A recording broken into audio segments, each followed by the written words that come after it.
हे प्रेम रूप श्री राम कृष्ण करुणामय पालय माम्।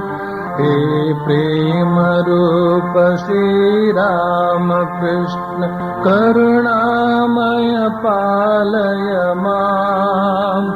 हे दीन बंधु श्री शारदेश मम प्राण प्रिय पाहि माम्। हे दीन बंधु श्री शारदेश मम प्राण प्रिय पाहि माम्। हे प्रेम रूप श्री राम कृष्ण करुणामय पालय माम्। हे प्रेम रूप श्री राम कृष्ण करुणामय पालय माम्। हे दीन बंधु श्री शारदेश मम प्राण प्रिय पाहि माम्। हे दीन बंधु श्री शारदेश मम प्राण प्रिय पाहि माम्। हे प्रेम रूप श्री राम कृष्ण करुणामय पालय माम्। हे प्रेम रूप श्री राम कृष्ण करुणामय पालय माम्। हे दीन बंधु श्री शारदेश मम प्राण प्रिय पाहि माम्। हे दीन बंधु श्री शारदेश मम प्राण प्रिय पाहि माम्। मम प्राण प्रिय पाहि माम्। मम प्राण प्रिय पाहि माम्।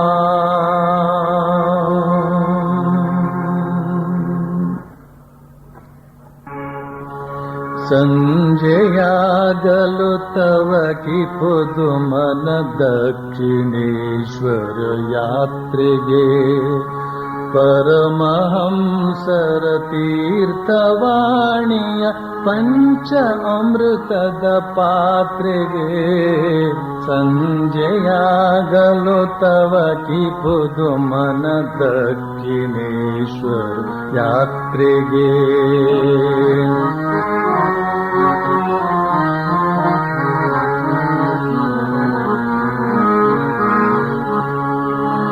गोप्त दप्तर बರೆಯುತ್ತೀರ್ಪ ಮಹೇಂದ್ರ ಗೋಪ್ತನ ನೋಡುವೆ ಗುಪ್ತ ದಪ್ತರ ಬರೆಯುತ್ತೀರ್ಪ ಮಹೇಂದ್ರ ಗೋಪ್ತನ ನೋಡುವೆ ಪ್ರಶ್ನ ವರ್ಷವ ಕರೆಯುತ್ತೀರ್ಪ ನರೇಂದ್ರ ವಾದವನಾಲಿತೆ ಸಂಜೆಯಾಗಲು ತವ ಕಿ ಪುದು ಮನ ದಕ್ಷಿಣೇಶ್ವರ ಯಾತ್ರೆಗೆ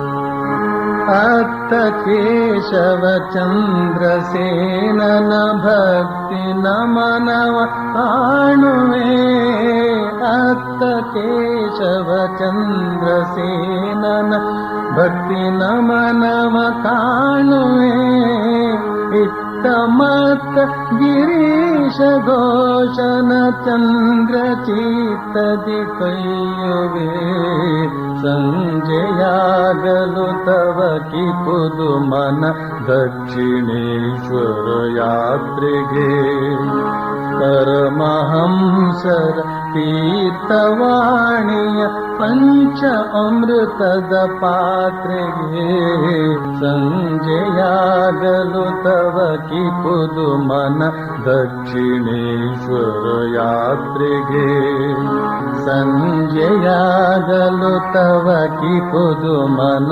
ದಕ್ಷಿಣೇಶ್ವರ ಯಾತ್ರೆಗೆ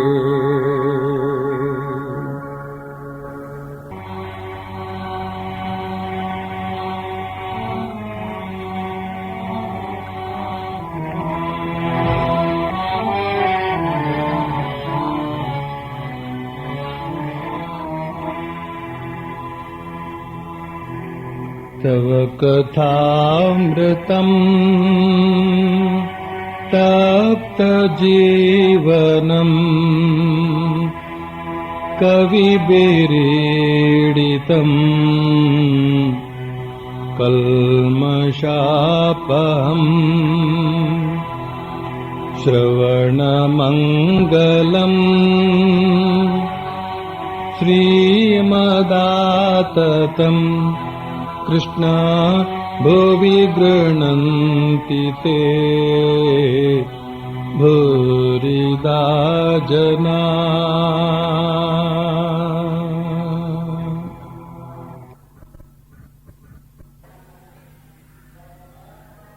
ಇಪ್ಪತ್ತನೇ ತಾರೀಕು ಮೇ 1883 ವೈಶಾಖ ಶುಕ್ಲ ಚತುರ್ದಶಿ ಭಾನುವಾರ.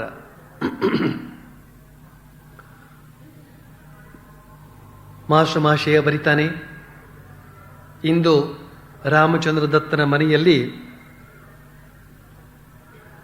ಕೀರ್ತನೆ ನಡೆಯುತ್ತಿದೆ. ಪರಮಹಂಸರು ಅಲ್ಲಿಗೆ ಬಂದಿದ್ದಾರೆ. ಗಾಯಕ ವರ್ಣಿಸುತ್ತಿದ್ದಾನೆ. ಶ್ರೀ ರಾಧೆ ಶ್ರೀಕೃಷ್ಣನ ವಿರಹದಿಂದ ಯಾವ ರೀತಿಯಾಗಿ ದುಃಖಕ್ಕೆ ಈಡಾಗಿದ್ದಾಳೆ ಎಂಬುದನ್ನು ರಾಧೆ ತನ್ನ ಸಖಿಯಲಿಗೆ ಹೇಳುತ್ತಿದ್ದಾಳೆ. ನನ್ನ ಬಾಲ್ಯಾವಸ್ಥೆಯಿಂದಲೇ ಶ್ರೀಕೃಷ್ಣನ ದರ್ಶನ ಮಾಡಬೇಕೆಂದು ಬಹಳ ಕಾತರಳಾಗಿದ್ದೆ. ಶ್ರೀಕೃಷ್ಣನನ್ನು ಎಂದಿಗೆ ನೋಡೇನು ಎಂದು ದಿನಗಳನ್ನು ಎಣಿಸಿ ಬೆರಳ ಉಗುರು ಸವೆದೇ ಹೋಗಿವೆ. ನೋಡಿ, ಒಮ್ಮೆ ಆತ ನನಗೆ ಹೂವಿನ ಹಾರ ಕೊಟ್ಟ. ಅದು ಒಣಗಿ ಹೋಗಿಬಿಟ್ಟಿದೆ. ಆದರೂ ನಾನು ಅದನ್ನು ಬಿಸಾಡಲಿಲ್ಲ. ಕೃಷ್ಣನೆಂಬ ಚಂದ್ರ ಈಗ ಎಲ್ಲಿ ಉದಯಿಸಿದ್ದಿರಬಹುದು? ನನ್ನ ಅಭಿಮಾನವೆಂಬ ರಾಹುವಿಗೆ ಹೆದರಿ ನನ್ನ ಹೃದಯ ಆಕಾಶವನ್ನು ಬಿಟ್ಟು ಹೊರಟು ಹೋಗಿದ್ದಾನೆಯೇ? ಅಯ್ಯೋ, ಆತನ ದರ್ಶನ ಮಾಡುವ ಸುಯೋಗ ಮತ್ತೊಮ್ಮೆ ದೊರಕುತ್ತದೆಯೇ? ಹೇ ಪ್ರಾಣವಲ್ಲಭ ಕೃಷ್ಣ, ನನ್ನ ಹೃದಯ ತಣಿತು ತೃಪ್ತಿಯಾಗುವಂತೆ ನಿನ್ನನ್ನು ನಾನು ಎಂದೂ ದರ್ಶನ ಮಾಡಲಾಗಲಿಲ್ಲವಲ್ಲ. ನನಗಿರುವುದು ಒಂದೇ ಒಂದು ಜೊತೆ ಕಣ್ಣು. ಅವು ರೆಪ್ಪೆ ಹೊಡೆಯುವುದರಿಂದ ನನಗೆ ನಿನ್ನ ಅನಿಮಿಷ ದರ್ಶನ ದೊರೆಯುತ್ತಿಲ್ಲ. ಸಾಲದುದಕ್ಕೆ ಪ್ರೇಮಾಶ್ರುವೂ ಧಾರಾಕಾರವಾಗಿ ಸುರಿಯುವುದರಿಂದ ನನ್ನ ಪ್ರಾಣವಲ್ಲಭನ ದರ್ಶನ ನನಗೆ ಸಾಕೆನ್ನುವಷ್ಟು ದೊರೆಯುತ್ತಿಲ್ಲ. ಆತನ ತಲೆಯ ಮೇಲಿರುವ ನವಿಲುಗರಿ ಸ್ಥಿರ ಮಿಂಚಿನಂತಿದೆ. ನವಿಲುಗಳು ಶ್ರೀಕೃಷ್ಣನ ನೀಲಮೇಘ ಸದೃಶ ರೂಪವನ್ನು ಕಂಡು ಗರಿಗೆದರಿ ಆನಂದದಿಂದ ನರ್ತಿಸುತ್ತಿದ್ದುವು. ಸಖಿಯರಿರ, ಇನ್ನು ಈ ಪ್ರಾಣವನ್ನು ಉಳಿಸಿಕೊಂಡಿರಲಾರೆ. ನಾನು ಸತ್ತ ನಂತರ ಈ ದೇಹವನ್ನು ತೆಗೆದುಕೊಂಡು ಹೋಗಿ ತಮಾಲ ವೃಕ್ಷದ ಕೊಂಬೆಗೆ ಕಟ್ಟಿಬಿಡಿ. ಇದರ ಮೇಲೆ ಶ್ರೀಕೃಷ್ಣ ನಾಮ ಬರೆದು ಬಿಡಿ ಅಂತ ಕೀರ್ತನಕಾರ ರಾಧೆಯ ಈ ವ್ಯಾಕುಲತೆಯನ್ನ ವರ್ಣಿಸ್ತಾ ಇದ್ದಾನೆ. ಈ ಬಗೆಯ ವ್ಯಾಕುಲತೆಯ ಮಾತುಗಳನ್ನು ನಾವು ಕೇಳೇ ಇಲ್ಲ ಅಂತನ್ಬಹುದು. ವ್ಯಾಕುಲತೆ, ಶ್ರೀರಾಮಕೃಷ್ಣರು ತಿಳಿಸಿಕೊಟ್ಟಂತಹ ಒಂದು ವಿಶೇಷವಾದ ಶಬ್ದ ವ್ಯಾಕುಲತೆ. ಈ ಹಿಂದೆಯೂ ಕೂಡ ಈ ವ್ಯಾಕುಲತೆ ಎಂಬ ಶಬ್ದ ಇತ್ತು. ಆದರೆ ವ್ಯಾಕುಲತೆ ಅಂತನ್ನೋದು ಭಗವಂತನ ಸಾಕ್ಷಾತ್ಕಾರಕ್ಕೆ, ಅದೂ ಕೂಡ ಈ ಕಲಿಯುಗದಲ್ಲಿ ಭಗವಂತನ ಸಾಕ್ಷಾತ್ಕಾರ ಮಾಡಿಕೊಳ್ಳೋದಕ್ಕೆ ಇರುವಂತಹ ಅತ್ಯಂತ ಪ್ರಧಾನವಾದ ಸುಲಭ ಉಪಾಯ ವ್ಯಾಕುಲತೆ ಅಂತನ್ನೋದಾಗಿ ತೋರಿಸಿಕೊಟ್ಟಿದ್ದಾರೆ. ಆ ವ್ಯಾಕುಲತೆ ರಾಧೆಯಲ್ಲಿಯೂ ಇತ್ತು. ರಾಧೆ ಶ್ರೀಕೃಷ್ಣನ ಧರ್ಮಪತ್ನಿ ಏನಲ್ಲ, ಆದರೆ ನಿಜವಾದ ಧರ್ಮಪತ್ನಿಯೇ ಅವಳು. ಧರ್ಮಸ್ವರೂಪಿಯಾದ ಪರಮಾತ್ಮನನ್ನ ಯಾರು ತಮ್ಮ ಹೃದಯದಲ್ಲಿ ಪ್ರತಿಷ್ಠಾಪಿಸಿಕೊಳ್ಳಬೇಕು ಅಂತ ಇಷ್ಟಪಡ್ತಾರೋ ಅವಳು ಧರ್ಮಪತ್ನಿ ಆಗದೇ ಇರೋದಕ್ಕೆ ಸಾಧ್ಯವೇ ಇಲ್ಲ. ಆ ಕೃಷ್ಣ ಎಂತಹ ಆನಂದವನ್ನ ಒಂದಿಷ್ಟು ಕೊಟ್ಟು ಆಮೇಲೆ ತಪ್ಪಿಸ್ಕೊಂಡು ಬಿಟ್ಟಿದ್ದಾನೆ. ಆಗಲೇ ವಿರಹ ವೇದನೆ ಅಂತ ಹೇಳ್ತಕ್ಕಂಥದ್ದು ಪ್ರಾರಂಭವಾಗೋದು.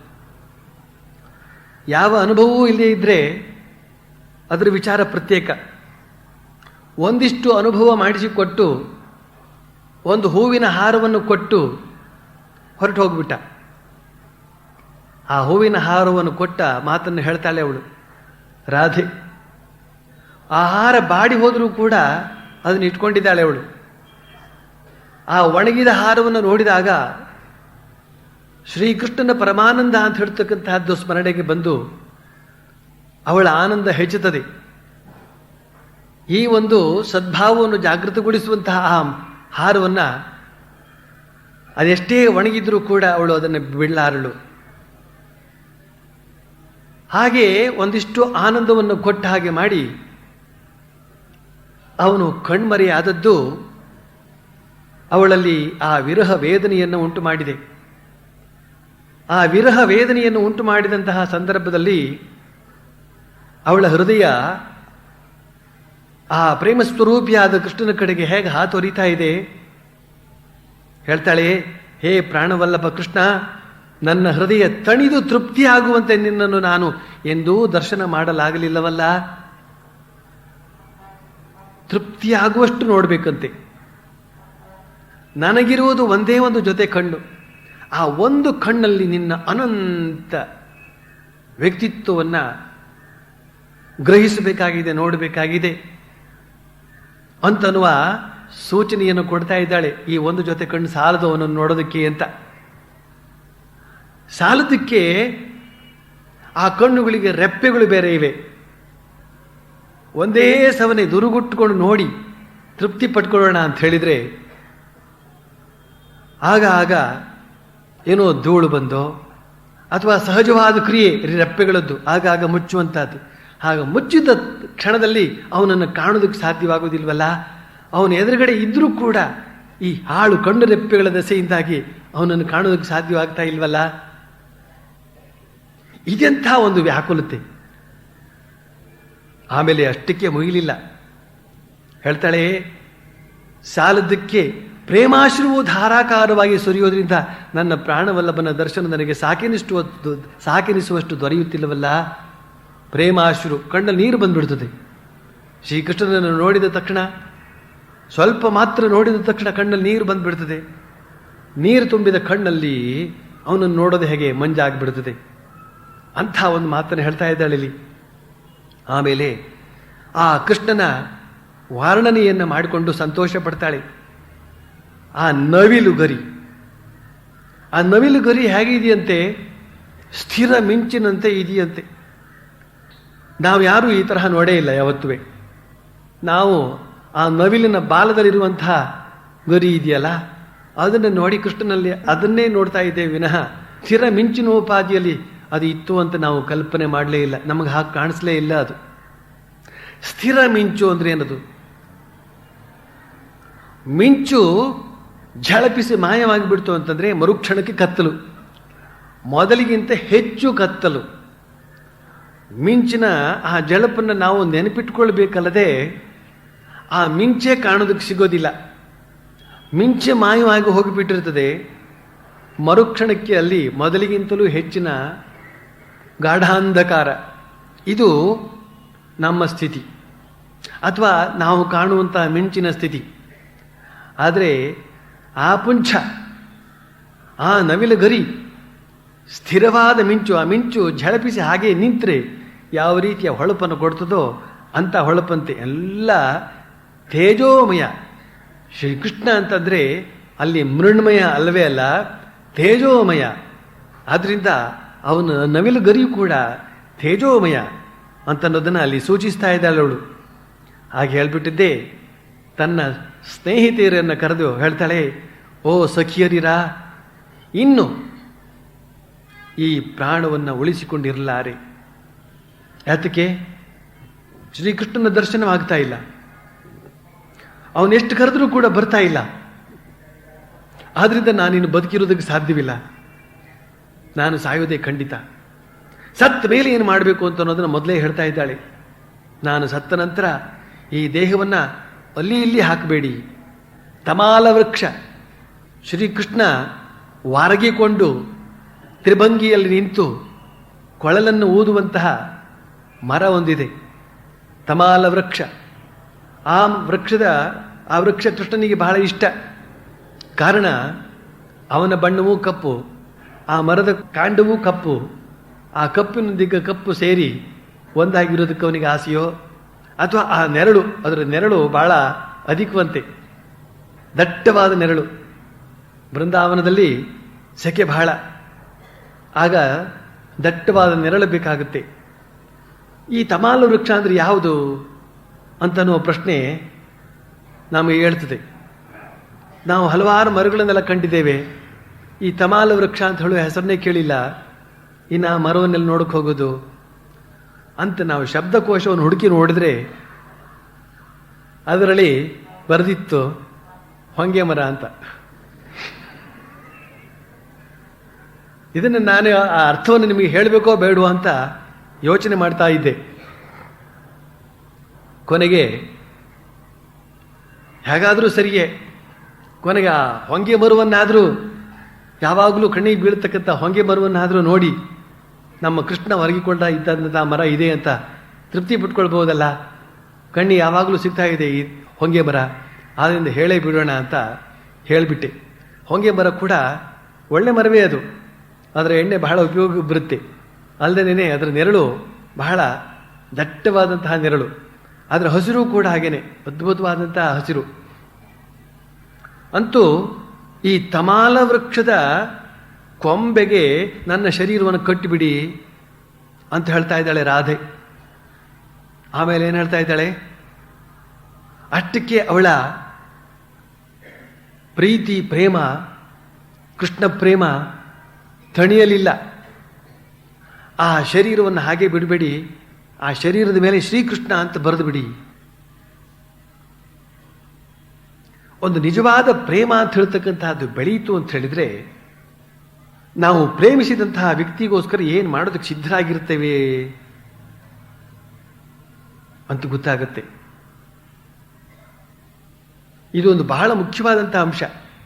ನಮಗೆ ಭಗವಂತನಲ್ಲಿ ಭಕ್ತಿ ಇದೆ, ಭಕ್ತಿ ಇದೆ, ಭಕ್ತಿ ಇದೆ ಅಂತ ಹೇಳ್ತಾ ಇರ್ತೀವಿ. ಆದರೆ ಅದನ್ನು ಕಾರ್ಯಗತಗೊಳಿಸ್ತಕ್ಕಂತಹ ವಿಶೇಷ ಸಂದರ್ಭಗಳೆಲ್ಲ ಬರುತ್ತವೆ. ಆ ಅಭಕ್ತಿಯನ್ನು ಕಾರ್ಯಗತಗೊಳಿಸುವಂತಹ ಸಂದರ್ಭದಲ್ಲಿ ಭಕ್ತಿ ಎಷ್ಟು ಆಣೆಯದ್ದು ಅಂತನ್ನೋದು ತೀರ್ಮಾನಕ್ಕೆ ಬರುತ್ತೆ. ಭಕ್ತಿಯಲ್ಲಿ ಯಾವಾಗಲೂ ತ್ಯಾಗ ಇರ್ತದೆ. ಪರಿಪೂರ್ಣವಾದ ತ್ಯಾಗ ಎಲ್ಲಿದೆಯೋ ಅಲ್ಲಿ ಪರಿಪೂರ್ಣವಾದ ಭಕ್ತಿ ಇದೆ ಅಂತ ಅರ್ಥ. ಲೆಕ್ಕಾಚಾರ ಹಾಕಿ ತ್ಯಾಗ ಮಾಡಿದಾಗ ಅಲ್ಲಿ ಲೆಕ್ಕಾಚಾರದ ಭಕ್ತಿ ಇದೆ ಅಂತ ಅರ್ಥ. ಇಲ್ಲಿ ರಾಧೆ ತನ್ನ ಪ್ರಿಯತಮನಾದ ಕೃಷ್ಣನಿಗಾಗಿ ಪ್ರಾಣವನ್ನೇ ಬಿಡೋದಕ್ಕೆ ಸಿದ್ಧವಾಗಿದ್ದಾಳೆ. ಅಷ್ಟೇ ಅಲ್ಲದೆ ಆ ಶರೀರ ಅವನ ಸಂಪರ್ಕವುಳ್ಳಂತಹ ಆ ತಮಾಲ ವೃಕ್ಷಕ್ಕೆ ಅಂಟುಕೊಂಡಿರಬೇಕು ಅಂತ ಬಯಸುವಂತಹದ್ದು. ಆ ತನ್ನ ಸತ್ತ ಶರೀರದ ಮೇಲೂ ಕೂಡ ಆ ಶ್ರೀಕೃಷ್ಣನ ಹೆಸರು ಬರೆದಿಡಲ್ಪಡಬೇಕು ಅಂತ ಅಪೇಕ್ಷಿಸುವಂತಹದ್ದು. ಇದೆಲ್ಲ ಪ್ರೀತಿಯ ಪರಾಕಾಷ್ಠೆ ಅಂತ ನಾವು ಗುರುತಿಸಬೇಕು. ಈ ಸಂದರ್ಭದಲ್ಲಿ ಪ್ರೀತಿಯ ರೀತಿ ಹೇಗಿರ್ತದೆ ಅಂತನ್ನೋದನ್ನೆಲ್ಲ ನಾವಿಲ್ಲಿ ಕಂಡುಕೊಳ್ಬೇಕಾಗ್ತದೆ. ಹೀಗೆ ಆ ಕೀರ್ತನಕಾರ ರಾಧೆಯ ಈ ವಿರಹ ವೇದನೆಯನ್ನು ಕುರಿತಾಗಿ ವರ್ಣಿಸಿದಾಗ ಮತ್ತು ಶ್ರೀ ಕೃಷ್ಣನ ಹೆಸರನ್ನು ಬರೆದು ಬಿಡಿ ಅಂತ ಹೇಳಿದಂತಹ ರಾಧೆಯ ಮಾತನ್ನ ಕೇಳಿಕೊಂಡು ಹೇಳ್ತಾ ಇದ್ದಾರೆ, ಭಗವಂತನಿಗೂ ಆತನ ಹೆಸರಿಗೂ ಅಭೇದ, ಅದಕ್ಕಾಗಿಯೇ ರಾಧೆ ಹಾಗೆ ಹೇಳಿದ್ದು ಅಂದ್ಬಿಟ್ರು.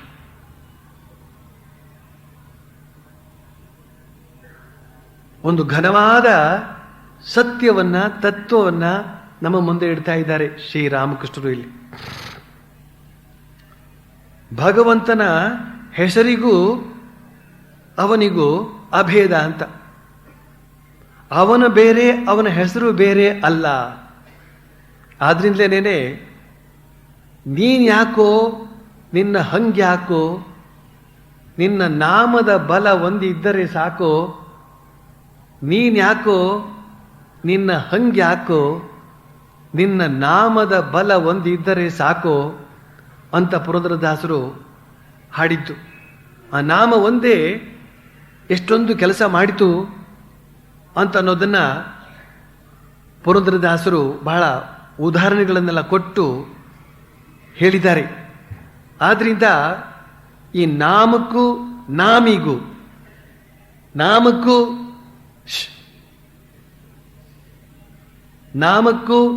ನಾಮಿಗೂ ಯಾವ ಒಂದು ಭೇದವೂ ಇಲ್ಲ ಅಂತನೋ ಮಾತನ್ನ ನಾವು ಆ ಹಾಡಿನಲ್ಲಿ ಕೂಡ ಅರ್ಥ ಮಾಡಿಕೊಳ್ಬಹುದಾಗಿದೆ.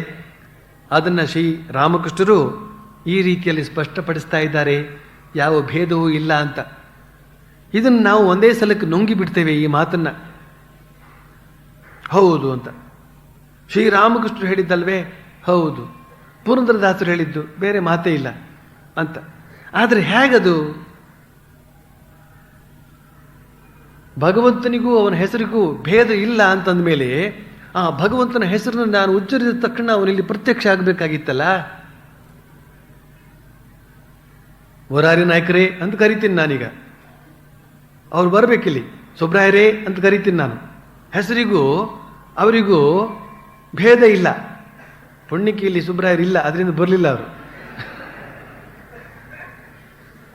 ಅವ್ರು ನಿಜಕ್ಕೂ ಇಲ್ಲಿ ಇದ್ದಿದ್ರೆ ಎದ್ದು ಓಡಿ ಬರ್ತಿದ್ರು. ಹೆಸರಿಗೂ ಮತ್ತು ಆ ವ್ಯಕ್ತಿಗೂ ಅಭೇದ ಅಂತಾದಾಗ, ಆ ಹೆಸರನ್ನು ಕರೆದಾಗ ಆ ವ್ಯಕ್ತಿಯಲ್ಲಿ ಸಾಕ್ಷಾತ್ ಆಗಬೇಕು. ಶ್ರೀರಾಮಕೃಷ್ಣ ಅಭಿಪ್ರಾಯ ಅದು. ಆದರೆ ಇಲ್ಲಿ ನಾವು ಎಷ್ಟೊಂದು ಸರ್ತಿ ಅವನ ಹೆಸರನ್ನ ಉಚ್ಚರಿಸ್ತೇವೆ, ಅವನ ಹೆಸರು ಬರುವುದಿಲ್ವಲ್ಲ, ಅವನ ವ್ಯಕ್ತಿತ್ವ ನಮ್ಮ ಎದುರಿಗೆ ಬರುವುದಿಲ್ವಲ್ಲ ಅಂತಂದ್ರೆ ಅಲ್ಲಿ ನಾವು ಆಲೋಚನೆ ಮಾಡಬೇಕು. ತೀವ್ರತೆ ಅಂತ ಒಂದು ಶಬ್ದ ಇದೆ, ಏಕಾಗ್ರತೆ ಅಂತ ಒಂದು ಶಬ್ದ ಇದೆ.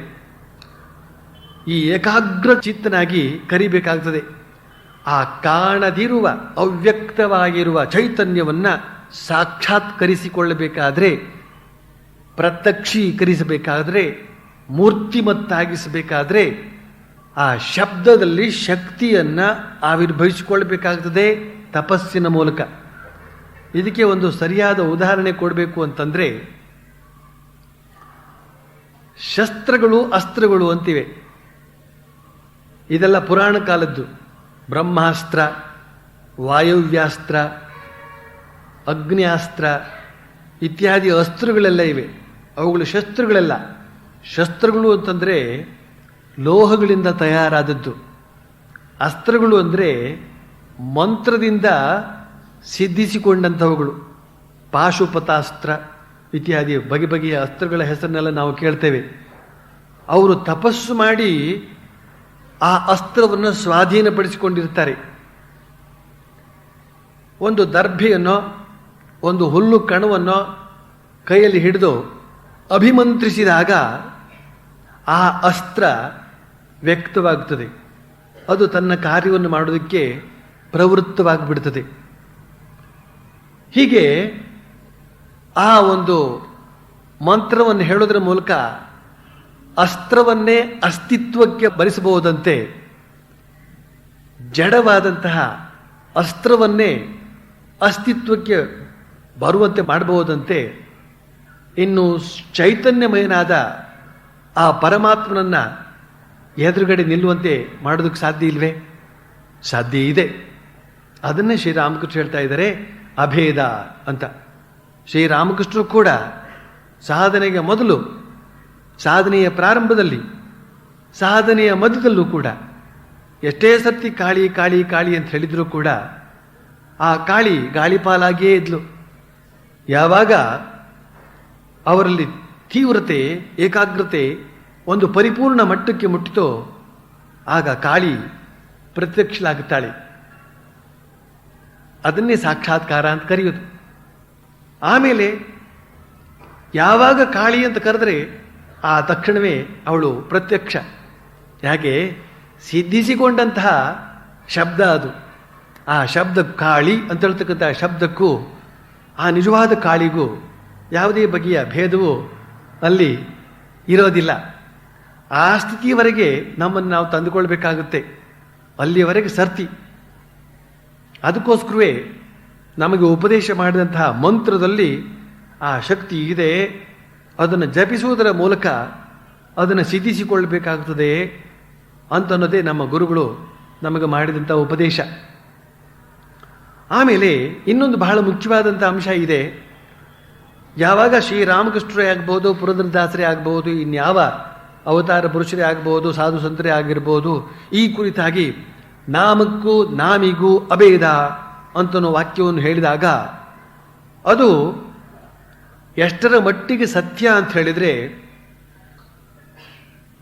ನಾವು ಆ ಭಗವನ್ ನಾಮವನ್ನು ಉಚ್ಚರಿಸಿದಾಗ ಖಂಡಿತವಾಗಿಯೂ ಅವನು ಅಲ್ಲಿ ಆವಿರ್ಭಾವ ಆಗಿರ್ತಾನೆ. ಆದರೆ ನಮ್ಮ ಅಜ್ಞಾನದಿಂದಾಗಿ ನಮಗೆ ಅದು ಕಾಣೋದಿಲ್ಲ. ನಮ್ಮ ಅಜ್ಞಾನ. ಆದರೆ ಅವನಿಗೇನು ಅಜ್ಞಾನ ಇಲ್ಲ. ಅವನಿಗೆ ಜ್ಞಾನ ಇದೆ. ನನ್ನನ್ನೇ ಕರೀತಾ ಇದ್ದಾನೆ, ನಾನು ಅಲ್ಲಿಗೆ ಹೋಗಬೇಕು, ಹೋಗ್ತೇನೆ ಅಂತ ಹೋಗ್ತಾನವನು ಅಲ್ಲಿ ಇದ್ದೇ ಇರ್ತಾನೆ. ಆದರೆ ಆ ಶ್ರದ್ಧೆಯಿಂದ ಕಾಣುವಂತಹ ಅಂತಶ್ಚಕ್ಷಸ್ಸು, ಶ್ರದ್ಧಾಮಯವಾದ ಕಣ್ಣು ಬೆಳೆದಿರಬೇಕಾಗ್ತದೆ ನಮ್ಮಲ್ಲಿ. ಶ್ರೀರಾಮಕೃಷ್ಣರು ಇದಕ್ಕೊಂದು ಒಳ್ಳೆಯ ಕಥೆ ಹೇಳಿದ್ದಾರೆ. ಒಮ್ಮೆ ಒಬ್ಬರು ಗುರುಗಳು ತಮ್ಮ ಬರ್ತ್ಡೇ ಸೆಲೆಬ್ರೇಷನ್ ಮಾಡಿಸ್ಕೊಳ್ತಾ ಇದ್ದಾರೆ. ಅದಕ್ಕೆ ತಮ್ಮ ಶಿಷ್ಯರೇ ಬೇಕಾದಂಥ ವಸ್ತುಗಳನ್ನೆಲ್ಲ ತರಬೇಕು ಅಂತ ಹೇಳಿದ್ದಾರೆ. ಅವರ ಶಿಷ್ಯರಲ್ಲಿ ಒಬ್ಬಳು ಸ್ತ್ರೀ ಭಕ್ತೆ, ಹಾಲಿನವಳು. ಅವಳು ತನ್ನ ಕಡೆಯಿಂದ ಒಂದು ತಂಬಿಗೆ ಹಾಲನ್ನು ತಂದು ಕೊಟ್ಟಳು. ತನ್ನ ಒಂದು ಕಾಣಿಕೆ ಅಂತ ಹೇಳ್ಬೋದು, ಅಥವಾ ಕಾಂಟ್ರಿಬ್ಯೂಷನ್ ಅಂತ ಹೇಳ್ಬೋದು. ಗುರುಗಳು ಆ ಒಂದು ತಂಬಿಗೆ ಹಾಲನ್ನು ನೋಡಿ ಶಿಷ್ಯಳನ್ನು ಬೈದುಬಿಟ್ರು. ಏನಿದು, ದೊಡ್ಡ ಉತ್ಸವ ಮಾಡಬೇಕಾಗಿದೆ, ನಿನ್ನ ಕಡೆಯಿಂದ ಒಂದು ಗಡಿಗೆ ಹಾಲಾದರೂ ಬರ್ಬೋದು ಅಂತ ನಾನು ನಿರೀಕ್ಷಿಸ್ಕೊಂಡಿದ್ರೆ ಒಂದು ತಂಬಿಗೆ ಹಾಲನ್ನು ತಂದು ಇಲ್ಲಿ ಇಟ್ಟಿದೆಯಲ್ಲ, ನಿನ್ನಂಥವಳು ಬದುಕೋದಕ್ಕಿಂತ ಹೊಳೆ ಹಾರಿ ಸಾಯೋದು ಒಳ್ಳೆಯದು ಅಂತ ಅಂದ್ಬಿಟ್ರು. ಶ್ರೀರಾಮಕೃಷ್ಣ ಹೇಳೋ ಕಥೆ ಇದು. ಆಕೆ ಗುರುಭಕ್ತಿಯಿಂದ ಕೂಡಿದಂಥವಳು. ಅವಳ ಗುರುಭಕ್ತಿ ಅಪಾರವಾದದ್ದು. ಗುರು ಯಾವ ವಾಕ್ಯವನ್ನು ಹೇಳಿದರೆ ಅದು ಅವಳ ಪಾಲಿಗೆ ವೇದವಾಕ್ಯವಾಗಿರ್ತಿತ್ತು. ಆದ್ದರಿಂದ ಯಾವಾಗ ಗುರುಗಳು ಹೇಳಿದ್ರೋ ನಿನ್ನಂಥವಳು ಹೊಳೆಗೆ ಬಿದ್ದು ಪ್ರಾಣ ತಿಕ್ಕೊಳ್ಳೋದೇ ಒಳ್ಳೆಯದು ಅಂತ, ಅವಳು ನೆಟ್ಟಿಗೆ ಅಲ್ಲೇ ಹತ್ತಿರದಲ್ಲಿ ಹರಿತಾ ಇದ್ದಂತಹ ಹೊಳೆಗೆ ಹೋದ್ಲು. ಗುರುಗಳು ಹೇಳಿದ್ರಲ್ಲ ಇನ್ನು ಪ್ರಾಣ ತೆಕ್ಕೊಳ್ಳೋಣ ಅಂತ. ಹೇ ನಾರಾಯಣ, ಗುರುಗಳ ಅಪ್ಪಣೆ ಆಗಿದೆ, ನನ್ನಂಥವಳು ಬದುಕಿ ಬಾಳೋದಕ್ಕಿಂತ ಹೊಳೆಗೆ ಹಾರಿ ಸಾಯೋದೇ ಒಳ್ಳೆದಂತೆ, ನೋಡಪ್ಪ ನೀನೇ ಗತಿ ಅಂತ ಹಾರ್ಕೊಳ್ಳೋಕೆ ಹೋದರೆ ನಾರಾಯಣ ಪ್ರತ್ಯಕ್ಷನಾಗಿ ಹೇಳಿದ್ದಂತೆ, ಏನು ಚಿಂತೆ ಮಾಡಬೇಡ, ನೋಡಲ್ಲೊಂದು ಕೊಡ ಇಟ್ಟಿದ್ದೀನಿ, ಆ ಕೊಡದ ಹಾಲನ್ನು ತಗೊಂಡೋಗಿ ನಿಮ್ಮ ಗುರುಗಳಿಗೆ ಕೊಡು ಅಂತ. ಅವಳು ಸಂತೋಷದಿಂದ ಆ ಕೊಡ ಹಾಲನ್ನು ತಗೊಂಡೋಗಿ ಕೊಟ್ಟರೆ, ಆ ಕೊಡವನ್ನು ಬಗ್ಸಿದ್ರೆ ಎಷ್ಟು ಬಗ್ಸಿದ್ರೂ ಕೂಡ ಹಾಲು ಮಾತ್ರ ಮುಗಿತಾನೆ ಇರಲಿಲ್ಲ. ಅಕ್ಷಯ ಪಾತ್ರೆ. ಗುರುಗಳಿಗೆ ಆನಂದವೂ ಆಯಿತು, ಆಶ್ಚರ್ಯವೂ ಆಯಿತು. ಶಿಷ್ಯರನ್ನು ಕೇಳ್ತಾರೆ, ಇದೆಲ್ಲಿಂದ ಸಿಕ್ತು ನಿನಗೆ ಹೇಳು. ನಾನು ಹೀಗೆ ನೀವು ಹೇಳಿದಂತೆ ಹೊಳೆಗೆ ಹಾರ್ಕೊಳ್ಳೋದಕ್ಕೆ ಹೋಗಿದ್ದೆ, ನಾರಾಯಣ ಪ್ರತ್ಯಕ್ಷನಾಗಿ ನನಗೆ ಈ ಕೊಡವನ್ನು ಕೊಟ್ಟ ಅಂತ. ಗುರುಗಳಿಗೆ ಸಂಶಯ ಆಯಿತು. ಸಾಧ್ಯವೇ ಇದು? ಹೀಗಾಗೋದಕ್ಕೂ ಸಾಧ್ಯ ಉಂಟೆ? ಎಲ್ಲಿ ನನಗೆ ತೋರಿಸು, ನನಗೆ ತೋರಿಸಿದ್ರೆ ಮಾತ್ರ ನಾನು ನಂಬುತ್ತೇನೆ ಅಂತ. ಆಗಲಿ ಬುದ್ಧಿ, ಬನ್ನಿ ತೋರಿಸ್ತೀನಿ. ಹೊಳೆ ದಡಕ್ಕೆ ಕರ್ಕೊಂಡು ಹೋಗ್ತಾಳೆ. ಗುರುಗಳು ಕೇಳ್ತಾರೆ, ಎಲ್ಲಿ ನಿಂತ ನಾರಾಯಣ? ನಾರಾಯಣ ಎಲ್ಲಿದ್ದಾನೆ? ಇವಳಿಗೆ ಹೇಳ್ತಾಳೆ, ನಾರಾಯಣ, ನಮ್ಮ ಗುರುಗಳು ಬಂದಿದ್ದಾರೆ, ಅವರಿಗೆ ದರ್ಶನ ಕೊಡು. ನಾರಾಯಣ ಸಾಕ್ಷಾತ್ ಆಗ್ಬಿಟ್ಟ ಅಲ್ಲಿ. ಗುರುಗಳಿಗೆ ಹೇಳ್ತಾ ಇದ್ದಾಳೆ, ಗುರುಗಳೇ, ನಾರಾಯಣ ಬಂದಿದ್ದಾನೆ ನೋಡಿ, ಎಷ್ಟು ಅದ್ಭುತವಾಗಿ ನಿಂತಿದ್ದಾನೆ. ಗುರುಗಳು ಹೇಳ್ತಾರೆ, ಏನು ನಾಟಕ ಆಡೋದಕ್ಕೆ ಯಾವಾಗ ಕಲಿತೆ ನೀನು? ನನಗೇನು ಕಾಣ್ತಾನೆ ಇಲ್ಲ, ಸುಮ್ಮನೆ ನಾರಾಯಣ ನಾರಾಯಣ ಅಲ್ಲಿ ನಿಂತ್ಕೊಂಡಿದ್ದೆ ಅಂತ ಹೇಳ್ತಾ ಇದೆಯಲ್ಲ. ಗುರುಗಳೇ, ಖಂಡಿತವಾಗಿ ಇಲ್ಲೇ ಇದ್ದಾನೆ, ನಾನು ಪ್ರತ್ಯಕ್ಷವಾಗಿ ಕಾಣ್ತಾ ಇದ್ದೇನೆ. ನಿನ್ನ ಮಾತನ್ನು ನಾನು ನಂಬೋದಕ್ಕಾಗೋದಿಲ್ಲ, ನಾನು ಕೂಡ ಕಾಣಬೇಕು, ಇಲ್ಲದೇ ಇದ್ರೆ ನಾನು ನಂಬೋದಕ್ಕೆ ಸಾಧ್ಯವೇ ಇಲ್ಲ ಅಂತ ಹೇಳಿದಾಗ ಆಕೆ ಹೇಳಿದ್ಲಂತೆ, ನಾರಾಯಣ, ದಯವಿಟ್ಟು ನಮ್ಮ ಗುರುಗಳಿಗೂ ಕೂಡ ದರ್ಶನ ಕೊಡಪ್ಪ, ಅವ್ರು ನಿನ್ನ ನೋಡದೇ ಇದ್ರೆ ನಂಬೋದಿಲ್ಲ ನನ್ನ ಮಾತನ್ನು, ನನ್ನನ್ನು ಸುಳ್ಳುಗಾರ್ತಿ ಅಂದ್ಬಿಡ್ತಾರೆ, ಖಂಡಿತವಾಗಿ ನೀನು ಅವರಿಗೆ ದರ್ಶನ ಕೊಡಲೇಬೇಕು ಅಂತ ಹೇಳಿ ಕೇಳ್ಕೊಂಡಾಗ ನಾರಾಯಣ ಕ್ಷಣಕಾಲ ದರ್ಶನವನ್ನು ಕೊಟ್ಟು ಮರುಕ್ಷಣಕ್ಕೆ ಮರೆಯಾದಂತೆ. ಗುರುಗಳಲ್ಲಿ ಅಜ್ಞಾನ ಇತ್ತು, ಶಿಷ್ಯಲ್ಲಿ ಜ್ಞಾನ ಇತ್ತು, ಗುರುವಿನಲ್ಲಿ ಅಶ್ರದ್ಧೆ ಇತ್ತು, ಶಿಷ್ಯಲ್ಲಿ ಶ್ರದ್ಧೆ ಇತ್ತು. ಆದ್ರಿಂದ ನಾರಾಯಣ ಅಂತ ಹೇಳ್ತಕ್ಕಂಥ ನಾಮ ಉಚ್ಚಾರ ಆದ ತಕ್ಷಣವೇ ಅಲ್ಲಿ ಪ್ರತ್ಯಕ್ಷ, ನಾಮಕ್ಕೂ ರೂಪಕ್ಕೂ ಅಭೇದ. ಆದರೆ ಗುರುಗಳಲ್ಲಿ ಅಜ್ಞಾನ ಇತ್ತು, ಆದ್ರಿಂದ ಪ್ರತ್ಯಕ್ಷವಾಗಿದ್ದರೂ ಕೂಡ ಕಾಣೋದಕ್ಕೆ ಸಾಧ್ಯವಾಗಲಿಲ್ಲ. ಆದ್ರಿಂದ ನಮ್ಮ ಶ್ರದ್ಧೆ ಅಂತ ಹೇಳ್ತಕ್ಕಂಥದ್ದು ನಾವು ಬೆಳೆಸ್ಕೊಂಡಾಗ ಶ್ರೀರಾಮಕೃಷ್ಣ ಹೇಳಿದಂತಹ ಈ ಮಾತು ನಮ್ಮ ಅರಿವಿಗೆ ಬರ್ತದೆ, ಭಗವಂತನಿಗೂ ಅವನ ಹೆಸರಿಗೂ ಅಭೇದ ಅಂತ. ಅದಕ್ಕೋಸ್ಕರವೇ ಭಗವನ್ ನಾಮೋಚ್ಚಾರ ಮಾಡಿದ ತಕ್ಷಣ ಎಂಥ ಅಶುದ್ಧಿಕರವಾದಂತಹ ಕ್ಷೇತ್ರವು ಶುದ್ಧವಾಗಿ ಬಿಡುತ್ತದೆ ಅಂತ ಮಾತಿದೆ. ಸ್ನಾನ ಮಾಡಿ ಮಡಿಬಟ್ಟೆಯನ್ನು ಉಟ್ಕೊಂಡ್ರೂ ಕೂಡ ಮೈಲಿಗೆಯ ಭಾವನೆ ಅಂತ ಹೇಳ್ತಕ್ಕಂಥದ್ದು ಇನ್ನೂ ಕಿಂಚಿತ್ ಉಳಿದುಕೊಂಡಿತ್ತು ಅಂತ ಹೇಳಿದ್ರೆ ಅದನ್ನು ಕೂಡ ಹೋಗಲಾಡಿಸುವುದಕ್ಕಾಗಿ ಎಸ್ ಮರೇತ್ ಪುಂಡರೀಕಾಕ್ಷಂ ಸಬಾಹ್ಯಾಭ್ಯಂತರ ಶುಚಿ, ಯಾವಾಗ ಪುಂಡರೀಕಾಕ್ಷನ ಸ್ಮರಣೆಯನ್ನು ಮಾಡಲಾಗ್ತದೋ ತಕ್ಷಣ ಒಳಗೂ ಹೊರಗೂ ಶುಚಿಯಾಗಿಬಿಡ್ತು ಅಂತ ಅರ್ಥ ಅಂತ. ಆದರೆ ಅಂಥ ಒಂದು ಅಚಲ ವಿಶ್ವಾಸದಿಂದ ಆ ಮಾತನ್ನು ಹೇಳಬೇಕು, ಅದು ಬಹಳ ಮುಖ್ಯ. ಎಂತಹ ಮೈಲಿಗೆ ಆಗಿದ್ರೂ ಕೂಡ ನಾರಾಯಣನ ಹೆಸರನ್ನು ಹೇಳಿ ಭಗವನ್ ನಾಮೋಚ್ಚಾರ ಮಾಡಿ ನಾವು ಶುದ್ಧರಾಗಿದ್ದೇವೆ ಅಂತ ತಿಳಿದು ದೇವರ ಕೋಣೆಗೆ ಹೋಗೋದಕ್ಕೆ ಸಾಧ್ಯವಿದೆ. ಅದರಿಂದ ದೇವರಿಗೂ ಏನು ಕೋಪ ಬರೋದಿಲ್ಲ. ಯಾತಕ್ಕೆ ಅಂತಂದರೆ ಅಲ್ಲಿ ದೇವರ ಉಚ್ಚಾರ ಆಗಿದೆ, ಆ ಹೃದಯದಲ್ಲಿ ದೇವರ ಆವಿರ್ಭಾವ ಆಗಿಬಿಟ್ಟಿದೆ. ಆದ್ದರಿಂದ ಅಲ್ಲಿ ಅಪವಿತ್ರತೆ ಅಂತ ಹೇಳ್ತಕ್ಕಂಥ ಅದರ ಪ್ರಶ್ನೆಯೇ ಇಲ್ಲ. ಆದರೆ ಈ ಬಗೆಯ ಶ್ರದ್ಧೆಯನ್ನು ನಾವು ತಂದುಕೊಳ್ಬೇಕು. ಎಷ್ಟೋ ಜನ ಹೇಳ್ತಾರೆ, ಸ್ತ್ರೀಯರು ಮುಖ್ಯವಾಗಿ, ನಾವು ಹೊರಗಾಗಿದ್ದಾಗ ಜಪ ಮಾಡಬಹುದೇ ಹೇಗೆ ಅಂತ. ಇದೊಂದು ಸಾಮಾನ್ಯವಾದಂತಹ ಪ್ರಶ್ನೆ. ಮೈಲಿಗೆಯ ಒಂದು ಭಾವನೆ, ನಾವು ಜಪ ಮಾಡಿದರೆ ಭಗವಂತನಿಗೆ ಮೈಲಿಗೆ ಆಗೋದಿಲ್ವೇ ಅಂತ ಹೇಳ್ತಕ್ಕಂಥ ಒಂದು ಪ್ರಶ್ನೆ. ಇದಕ್ಕೆ ಎಲ್ಲ ಗುರುಗಳು ಕೂಡ ಉತ್ತರ ಕೊಟ್ಟಿದ್ದಾರೆ. ಅಂದರೆ ಪ್ರೈವೇಟಾಗಿ ಕೊಟ್ಟಿದ್ದಾರೆ. ಸಾರ್ವಜನಿಕ ಎಂಥ ಗುರುಗಳಪ್ಪ ಅವರು, ಮೈಲಿಗೆಯಲ್ಲೂ ಕೂಡ ಜಪ ಮಾಡಬಹುದು ಅಂತ ಹೇಳಿಬಿಟ್ರಲ್ಲ, ಜಪಕ್ಕೆ ರೀತಿ ನೀತಿಗಳೇನಿಲ್ವೇ ಹಾಗೆ ಅಂತ. ಆದರೆ ನಾವು ಸ್ವಲ್ಪ ಆಲೋಚನೆ ಮಾಡಿ ನೋಡಿದ್ರೆ ಗೊತ್ತಾಗ್ತದೆ, ಆ ಭಗವಂತನ ನಾಮ ಮಾತ್ರವೇ ನಮ್ಮ ಎಲ್ಲ ಅಪವಿತ್ರತೆಗಳನ್ನು ಹೋಗಲಾಡಿಸಿ ಶುಚಿಗೊಳಿಸುವಂತಹದ್ದು. ಹಾಗಿರುವಾಗ, ಅಶುಚಿಯಾಗಿರುವಾಗ ಭಗವನ್ ನಾಮ ಸಂಕೀರ್ತನೆ ಜಪ ಮಾಡಬಾರ್ದು ಅಂತ ಹೇಳಿದರೆ ಏನರ್ಥ? ಭಗವಂತನ ಹೆಸರನ್ನು ಹೇಳಿದರೆ ಅಶುದ್ಧಿ ಆಗ್ತದೆ ಅಂತ ಹೇಗೆ ಹೇಳಿದರೆ ಹೇಗೆ ಸಾಧ್ಯ? ಆಮೇಲೆ ಸ್ಮಶಾನವಾಸಿಯಾಗಿದ್ದಾನೆ ಶಿವ. ಸ್ಮಶಾನಕ್ಕಿಂತ ಅಶುದ್ಧವಾದಂತಹ ಜಾಗ ಯಾವುದಿದೆ? ಸ್ಮಶಾನದಲ್ಲೇ ವಾಸವಾಗಿದ್ದಾನೆ ಶಿವ. ಹಾಗಿರುವಾಗ ಅವನಿಗೆ ಅಶುಚಿಯಲ್ಲಿ ಬಂತು. ಅದರಿಂದ ಮಂಗಳಂ ಮಂಗಳಾನಾಂ, ಎಲ್ಲ ಮಂಗಳಗಳಿಗೂ ಮಂಗಳಕರನಾದಂತಹ ಪರಮಾತ್ಮನ ಸ್ಮರಣೆ ಜಪ ಉಚ್ಚಾರ ಮಾಡುವುದರಿಂದ ಶುದ್ಧವಾಗಿ ಬಿಡ್ತದೆ. ಯಾಕಂದರೆ ಅವನ ಅಸ್ತಿತ್ವ ಉಂಟಾಗಿ ಬಿಡುತ್ತದೆ ಅಂತ ಮಾತನ್ನು ನಾವು ಇಲ್ಲಿ ಶ್ರೀರಾಮಕೃಷ್ಣ ವಾಕ್ಯದಿಂದ ತಿಳಿಯಬಹುದಾಗಿದೆ. ಶ್ರೀರಾಮಕೃಷ್ಣರು ದಕ್ಷಿಣೇಶ್ವರದ ತಮ್ಮ ಕೊಠಡಿಯಲ್ಲಿ ಭಕ್ತರೊಡನೆ ಮಾತುಕತೆ ಆಡ್ತಾ ಇದ್ದಾರೆ. ಬೆಳಗಿನ 9 ಗಂಟೆ ಅಂತ ಬರಿತಾ ಇದ್ದಾನೆ ಮಾಸ್ಟರ್ ಮಾಷಿಯ. ಶ್ರೀರಾಮಕೃಷ್ಣರು ಮಾಸ್ಟರ್ ಮಾಷಿಯನಿಗೆ ಮತ್ತು ಉಳಿದ ಭಕ್ತರಿಗೆ ಈಗ ಒಂದು ಮಾತನ್ನು ಹೇಳ್ತಾ ಇದ್ದಾರೆ. ವಿದ್ವೇಷ ಭಾವ ಒಳ್ಳೆಯದಲ್ಲ. ಶಾಕ್ತರು, ವೈಷ್ಣವರು, ವೇದಾಂತಿಗಳು ಪರಸ್ಪರ ಜಗಳ ಕಾಯುತ್ತಾರೆ, ಅದು ಒಳ್ಳೆಯದಲ್ಲ. ಪದ್ಮಲೋಚನ ಪಂಡಿತ ವರ್ಧಮಾನ ರಾಜನ ಆಸ್ಥಾನ ಪಂಡಿತನಾಗಿದ್ದ. ಒಂದು ದಿನ ಸಭೆಯಲ್ಲಿ ವಿಚಾರ ಆರಂಭವಾಯಿತು. ಶಿವ ದೊಡ್ಡವನೋ ವಿಷ್ಣು ದೊಡ್ಡವನೋ ಅಂತ. ಪದ್ಮಲೋಚನ ಒಳ್ಳೆ ಸೂಕ್ತವಾದ ಉತ್ತರ ಕೊಟ್ಟ. ಆತ ಹೇಳಿದ, ಇದರ ಸಂಬಂಧವಾಗಿ ನನಗೇನು ಗೊತ್ತಿಲ್ಲ, ನನಗೆ ಶಿವನ ಪರಿಚಯವೂ ಆಗಿಲ್ಲ, ವಿಷ್ಣುವಿನ ಪರಿಚಯವೂ ಆಗಿಲ್ಲ ಅಂತ. ಎಲ್ಲರೂ ಶಿವ ದೊಡ್ಡವನು ವಿಷ್ಣು ದೊಡ್ಡವನು ಅಂತ ಪರಸ್ಪರ ಜಗಳ ಆಡ್ಕೊಳ್ತಾ ಇದ್ರೆ, ಅವರೇನೋ ಪ್ರತ್ಯಕ್ಷವಾಗಿ ಶಿವನನ್ನು ನೋಡಿದ್ದಾರೆ, ಶಿವನನ್ನು ನೋಡಿದ್ದಾರೆ, ವಿಷ್ಣುವನ್ನು ನೋಡಿದ್ದಾರೆ. ನೋಡಿಬಿಟ್ಟು ಶಿವ ಎತ್ತರಕ್ಕಿದ್ದಾನೋ ಅಥವಾ ವಿಷ್ಣು ಎತ್ತರಕ್ಕಿದ್ದಾನೋ ಅಥವಾ ಶಿವನಲ್ಲಿ ಜ್ಯೋತಿ ಜಾಸ್ತಿಯೋ ಅಥವಾ ವಿಷ್ಣುವಿನಲ್ಲಿ ಜ್ಯೋತಿ ಕಂಡುಕೊಂಡಿದ್ದಾರೆ.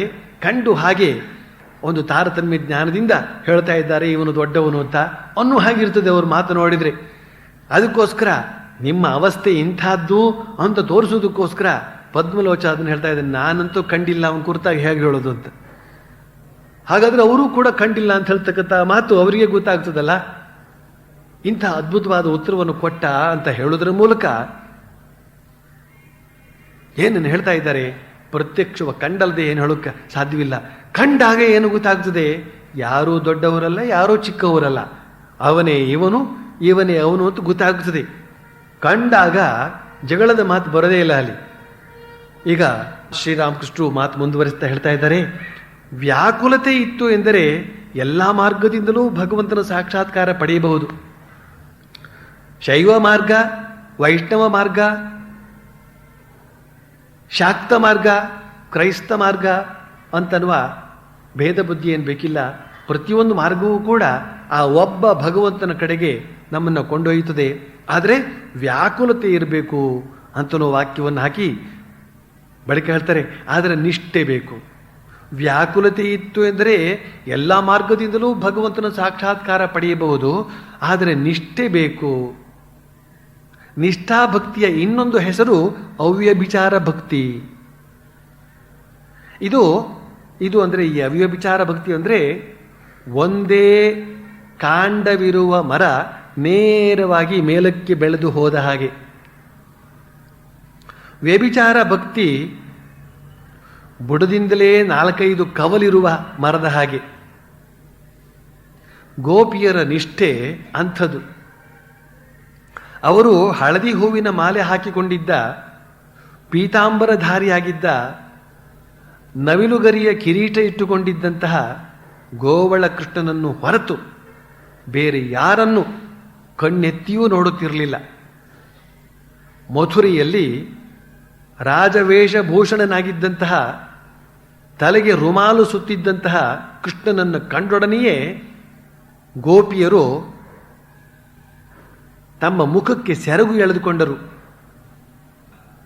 ಅವರು ತಮ್ಮೊಳಗೆ ಮಾತನಾಡಿಕೊಂಡರು, ಇವನಾರಪ್ಪ ಇವನೊಡನೆ ಮಾತುಕತೆಯಾಡಿ ನಾವು ಶ್ರೀಕೃಷ್ಣನಲ್ಲಿ ಇಟ್ಟಿರುವಂತಹ ಏಕನಿಷ್ಠ ಪ್ರೀತಿಯನ್ನು ಕಳೆದುಕೊಂಡು ಬಿಡೋಣವೇ. ಎಷ್ಟು ಸ್ವಾರಸ್ಯವಾಗಿದೆ ಈ ಘಟನೆ.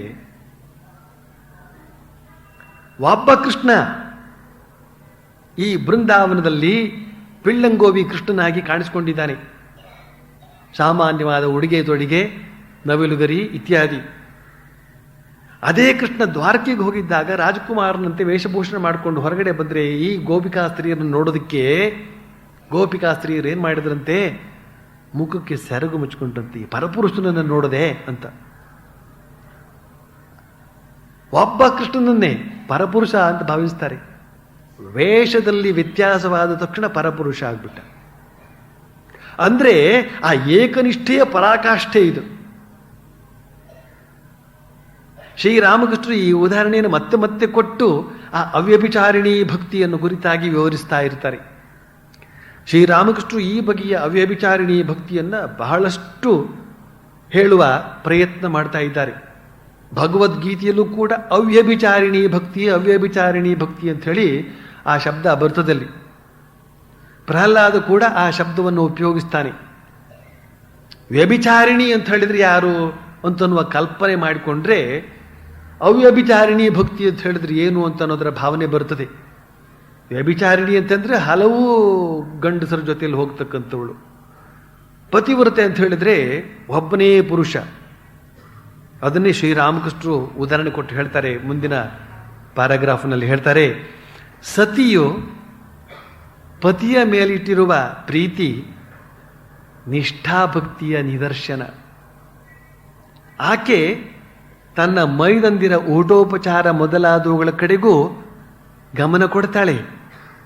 ಆದರೆ ತನ್ನ ಪತಿಯೊಡನೆ ಮಾತ್ರ ವಿಶೇಷ ಸಂಬಂಧವಿಟ್ಟುಕೊಂಡಿರುತ್ತಾಳೆ. ಅದೇ ರೀತಿಯಾಗಿ ಯಾರು ಬೇಕಾದರೂ ತಮ್ಮ ಸ್ವಧರ್ಮದಲ್ಲಿ ನಿಷ್ಠಾವಂತರಾಗಿರಬಹುದು. ಹಾಗೆಂದು ಅನ್ಯ ಧರ್ಮಗಳನ್ನು ದ್ವೇಷಿಸಕೂಡದು. ಅದಕ್ಕೆ ಬದಲು ಅವುಗಳ ಕಡೆಗೆ ಆದರ ತೋರಿಸಬೇಕು.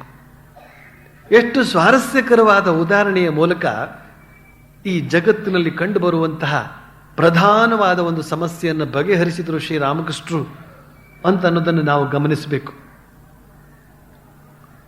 ಎಲ್ಲ ಧರ್ಮಗಳಿಗೂ ನಮಸ್ಕಾರ ಮಾಡು, ಎಲ್ಲ ಧರ್ಮಗಳ ಅಧಿದೇವತೆಗೂ ನಮಸ್ಕಾರ ಮಾಡು, ಎಲ್ಲ ದೇವಸ್ಥಾನಗಳಿಗೂ ಹೋಗು, ಎಲ್ಲ ದೇವರಿಗೂ ನಮಸ್ಕಾರ ಮಾಡು, ಅಡ್ಡ ಬೀಳು.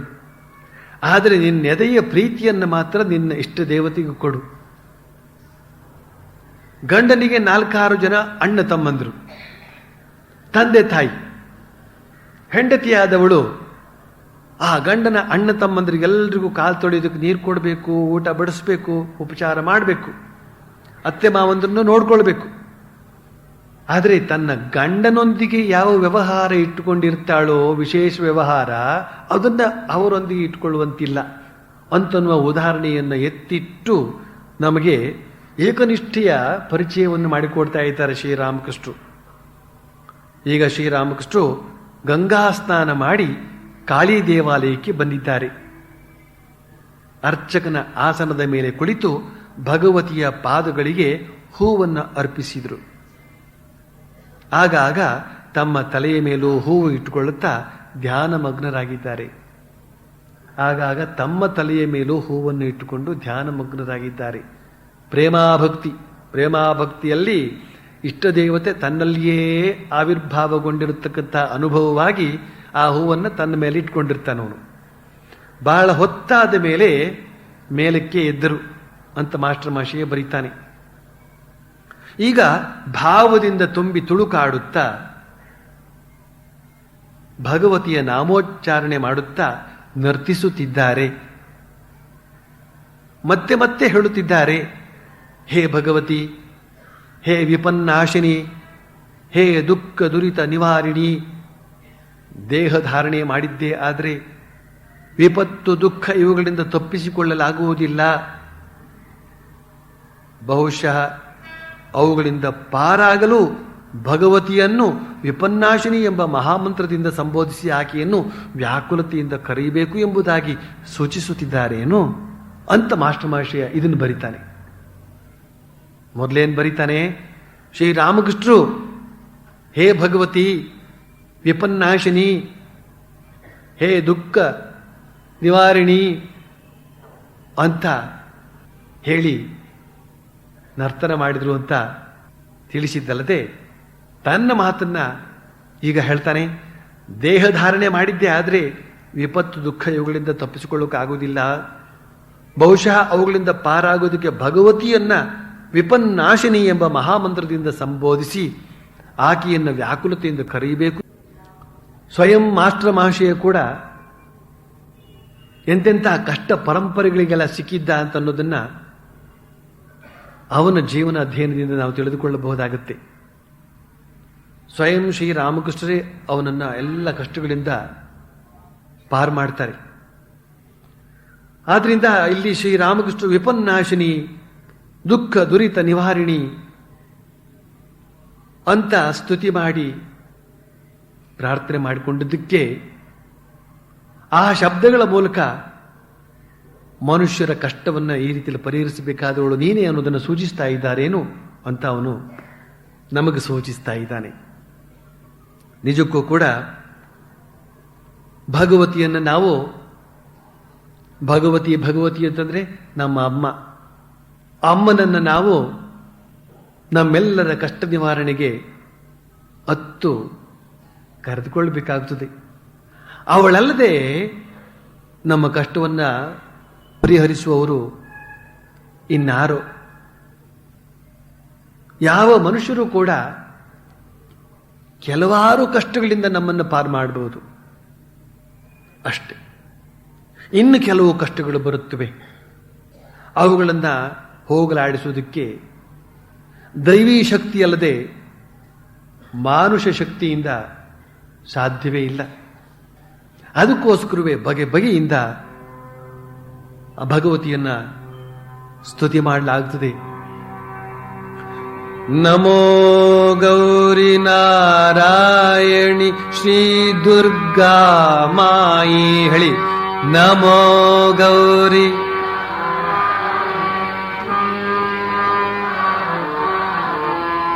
ನಮೋ ಗೌರಿ ನಾರಾಯಣಿ ಶ್ರೀ ದುರ್ಗಾ ಮಾಯಿ.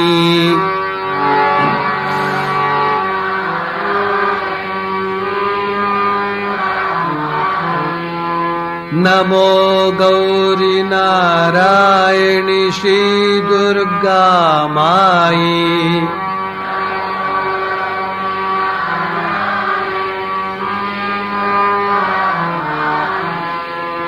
ನಿನ್ನಯ ಕೃಪೆ ಇಲ್ಲದಿರಲು ಕಾವರಾರು ತಾಯಿ.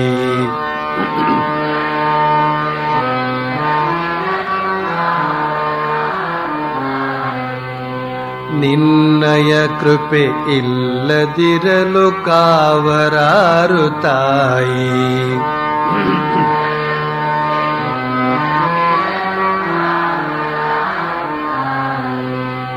ನಮೋ ಗೌರಿ ನಾರಾಯಣಿ ಶ್ರೀ ದುರ್ಗಾ ಮಾಯಿ.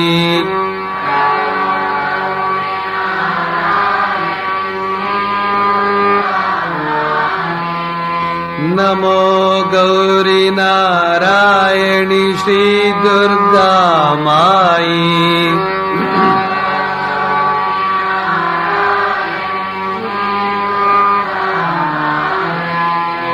ನಿನ್ನಯ ಕೃಪೆ ಇಲ್ಲದಿರಲು ಕಾವರಾರು ತಾಯಿ.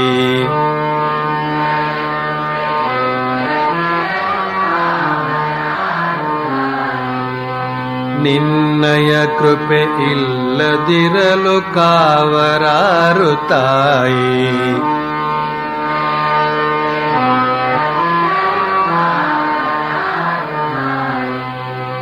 ನಮೋ ಗೌರಿ ನಾರಾಯಣಿ ಶ್ರೀ ದುರ್ಗಾ ಮಾಯಿ.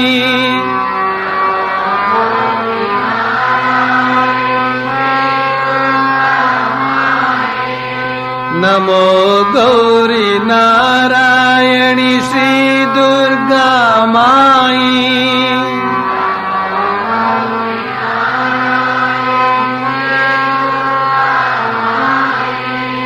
ನಿನ್ನಯ ಕೃಪೆ ಇಲ್ಲದಿರಲು ಕಾವರಾರು ತಾಯಿ. ಕಾವರಾರು ತಾಯಿ.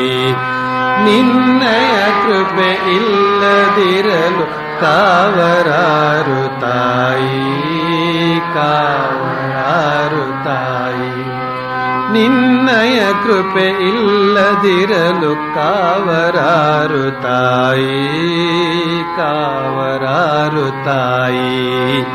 ನಿನ್ನಯ ಕೃಪೆ ಇಲ್ಲದಿರಲು ಕಾವರಾರು ತಾಯಿ. ಕಾವರಾರು ತಾಯಿ. ಪರಮಹಂಸರು ತಮ್ಮ ಕೊಠಡಿಯ ಪಶ್ಚಿಮ ವರಾಂಡದಲ್ಲಿ ಕುಳಿತಿದ್ದಾರೆ.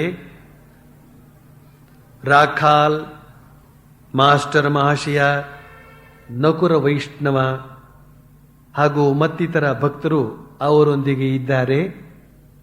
ಕಳೆದ 23-24 ವರ್ಷಗಳಿಂದಲೂ ಪರಮಹಂಸರಿಗೆ ಈ ನಕುರ ವೈಷ್ಣವ ಗೊತ್ತಿದ್ದಾನೆ. ಆತ ಗೌರಾಂಗನ ಭಕ್ತ. ಆತನಿಗೊಂದು ಚಿಕ್ಕ ಅಂಗಡಿ ಇದೆ. ಪರಮಹಂಸರು ಮೊದಲು ಅಂದರೆ ಕಾಮಾರಪುಕುರದಿಂದ ಬರ್ತಾ ಇದ್ದಂತಹ ಸಂದರ್ಭದಲ್ಲಿ ಅವನ ಆ ಅಂಗಡಿಗೆ ಹೋಗ್ಬಿಟ್ಟು ಬರ್ತಾ ಇದ್ರು. ಶ್ರೀರಾಮಕೃಷ್ಣರು ಈಗ ಭಾವಾವಿಷ್ಟರಾಗಿಯೇ ಹಾಡ್ತಾ ಇದ್ದಾರೆ, ದೇವಿಯ ಮೇಲೆ ಹಾಡ್ತಾ ಇದ್ದಾರೆ. ದೇವಿಯ ದರ್ಶನ ಮಾಡಿಕೊಂಡು ದೇವಿಯ ಭಾವದಿಂದ ರಂಜಿತರಾಗಿ ದೇವಿಯ ಹಾಡನ್ನ ಹಾಡ್ತಾ ಇದ್ದಾರೆ. ಸದಾನಂದಮಯಿ ಕಾಲಿ महाकालेर मनमोहिनी, अपनी नाचो अपनी गावो अपनी दावो ಮಾ ಕರತಾಲಿ. ಅಮ್ಮ, ನೀನು ಸದಾ ಆನಂದವಾಗಿರುವವಳು, ಮಹಾಕಾಲನ ಪತ್ನಿ ನೀನು, ಅವನ ಮನಸ್ಸನ್ನು ಅಪಹರಿಸಿದವಳು ನೀನು. ಅಪ್ನಿ ನಾಚೋ ಅಪ್ನಿ ಗಾವೋ, ನೀನೇ ಹಾಡ್ತಾ ಇರ್ತೀಯ, ನೀನೇ ಕುಣಿತಾ ಇರ್ತೀಯ, ನೀನೇ ಹಾಡ್ತಾ ಇರ್ತೀಯ ಮತ್ತು ನೀನೇ ಚಪ್ಪಾಳೆ ತಡ್ತಾ ಇದೀಯ. ಹಾಡುವವಳು ನೀನೆ, ಕುಣಿಯುವವಳು ನೀನೆ, ಚಪ್ಪಾಳೆ ತಟ್ಟುವವಳು ನೀನೆ. ಆಪ್ನಿ ಅಂದ್ರೆ ನೀನು ಅಂತ ಅರ್ಥ ಅಲ್ಲಿ. ಅಮ್ಮ, ಆದಿಭೂತ ನೀನು, ಸಕಲಭೂತ ಪಂಚಭೂತಗಳಿಗೂ ಹಿಂದೆ ಇರ್ತಕ್ಕಂಥವಳು ಆದಿಭೂತ, ಸನಾತನಿ, ಮೊಟ್ಟ ಮೊದಲಿನಿಂದ ಇರುವವಳು ನೀನೊಬ್ಳೆ. ನೀನು ಶೂನ್ಯ ರೂಪ, ನಿನಗೊಂದು ರೂಪ ಅಂತ ಇಲ್ಲ. ಆದರೆ ಶಶಿ ಭಾಲಿ, ಶಶಿ ಅಂದ್ರೆ ಚಂದ್ರ, ಭಾಲಿ ಅಂದ್ರೆ ಹಣೆ, ಹಣೆಯ ಮೇಲೆ ಚಂದ್ರನನ್ನ ಉಳ್ಳವಳು. ರೂಪ ಇಲ್ಲ ನಿನಗೆ, ಆದ್ರೆ ಚಂದ್ರ ಇದಾನಲ್ಲಿ. ಅಮ್ಮ, ಒಂದು ಪ್ರಶ್ನೆ ಕೇಳ್ತೇನೆ ನಿನ್ನ. ব্রহ্মাণ্ড ছিল না যখন মুন্ডামালা কোথায় পেলি? ಅಮ್ಮ, ನೀನು ಈ ನರಮುಂಡ ಮಾಲೆಯನ್ನು ಧರಿಸಿಕೊಂಡಿದ್ಯಲ್ಲ, ಅದು ಸರಿಯೇ. ಆದರೆ ಈ ಬ್ರಹ್ಮಾಂಡವನ್ನು ಸೃಷ್ಟಿಸಬೇಕಾದ್ರೆ ಮೊದಲೇ ಈ ಮಾಲೆ ಇತ್ತೋ? ಹಾಗಾದ್ರೆ ಆ ಬ್ರಹ್ಮಾಂಡ ಇಲ್ಲದೆ ಇರುವಾಗ ನರರೇ ಇರ್ಲಿಲ್ವಲ್ಲ, ಆಗ ನಿನ್ಗೆ ಈ ಮುಂಡ ಮಾಲೆ ಎಲ್ಲಿ ಸಿಕ್ತಮ್ಮ? ಅಮ್ಮ, ಶೋಭೆ ಮಾತ್ರ ತುಮಿ ಯಂತ್ರಿ, ಅಮ್ರಾ ತೋಮಾರ್ ಚಂತ್ರೆ ಚಲಿ. ಅಮ್ಮ, ನಾವೆಲ್ಲ ಬರೀ ನಿಮಿತ್ತ ಮಾತ್ರ, ನಿನ್ನ ತಾಳಕ್ಕೆ ಸರಿಯಾಗಿ ನಾವೆಲ್ಲ ಕುಣಿತಾ ಇದ್ದೇವೆ. ಜಮ್ನಿ ನಾಚಾವ್ ತೆಮ್ನಿ ನಾಚಿಮಾ, ನೀನು ಹ್ಯಾಗೆ ಕುಣಿಸ್ತೀಯೋ ಹಾಗೆ ನಾವು ಕುಣಿತೀವಿ. ಜಮ್ನಿ ಬೋಲಾವ್ ತೇಮ್ನಿ ಬೋಲಿ, ನೀನು ಹೇಗೆ ಮಾತಾಡಿಸ್ತೀಯೋ ಹಾಗೆ ಮಾತಾಡ್ತೀವಿ. ಅಮ್ಮ, ಈ ಅಶಾಂತ ಕಮಲಾಕಾಂತ ದಿಯೇ ಬೋಲೆ ಮಾ ಗಲಾಗಾಲಿ. ಕಮಲಾಕಾಂತ ಅಂದ್ರೆ ಬರೆದವನು, ಈ ಹಾಡನ್ನ ಬರೆದಂತಹ ಭಕ್ತ ಕವಿ ಏನ್ ಬರಿತಾ ಇದ್ದಾನೆ? ಅಮ್ಮ, ನಾನು ಅಶಾಂತನಾಗ್ಬಿಟ್ಟಿದ್ದೇನೆ, ನೀನು ನಂಗೆ ದರ್ಶನ ಕೊಡ್ತಾ ಇಲ್ಲ, ಕಣ್ಣಿಗೆ ಕಾಣ್ತಾ ಇಲ್ಲ ನೀನು, ನನಗೆ ಕೋಪ ಬರ್ತಾ ಇದೆ. ಕೋಪ ಬಂದ್ರೆ ನಾನು ಸುಮ್ಮನಿರುವವನಲ್ಲ.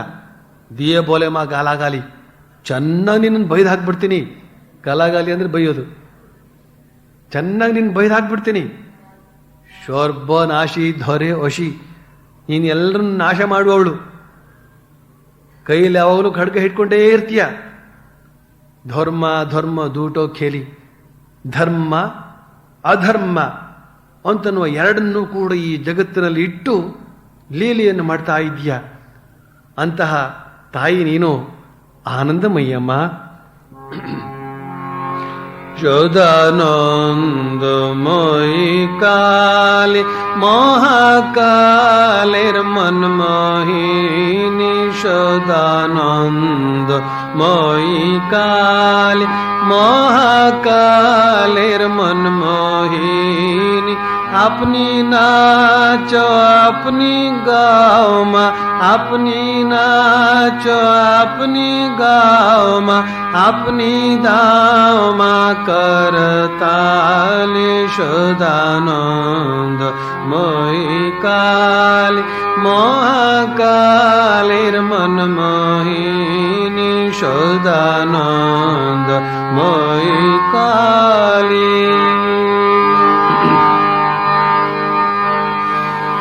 आदिभूता सनातनी शून्यरूपा शशि बाले आदिभूत सनातनी शून्यरूपा शशि बाले ब्रह्मांड छिल ना जक मुंडमाला कोथाय पेली सदानंद मयि काले महाकालेर मनमयिनी सदानंद मयि काले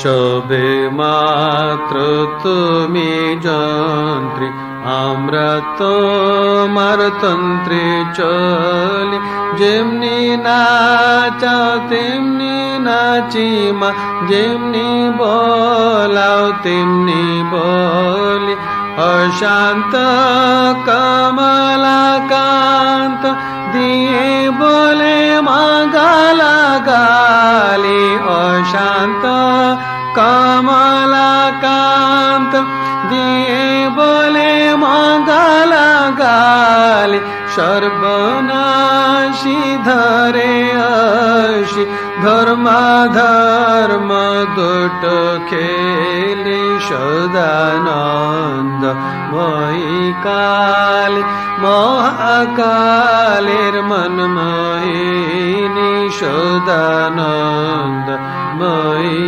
কালে